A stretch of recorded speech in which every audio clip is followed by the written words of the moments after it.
Hi, this is Nick from Auto Communications, and today we have fitted a Ghost 2 immobiliser to this brand new BMW M2. The Ghost 2 immobiliser basically uses a PIN code to allow the car to start or to drive. So the way we've set this vehicle up is so that the vehicle will still actually start, but the vehicle won't actually go into gear. We're going to start the car, foot on the brake, hit the start button, and the vehicle is started, the engine is running, okay?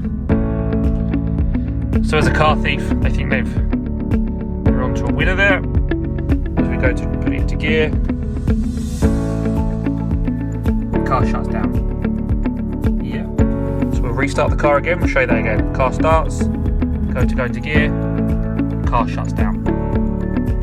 We're going to do that again, but this time we're going to start the car, and this time we're going to enter our secret code. So the secret code, depending on the vehicle, it's a sequence of buttons. So we create a demo code and then we show you how to change it. So I'm going to input that code now, and then basically once I put that code in, you get an indication on the dashboard of 2 hazard flashes to confirm that our code has been entered.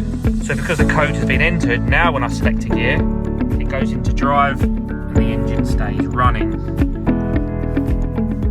Owner's handbook. In the owner's handbook, it tells you how to change the code, it tells you how to put it into service mode. So obviously if you're leaving the car for a service or an MOT or getting your tyres changed, you don't want to go telling everyone what your secret code is. So what you can do is temporarily disable the Ghost immobiliser to allow people to use the vehicle without having to put the code in every time. Leave you an information pack as well.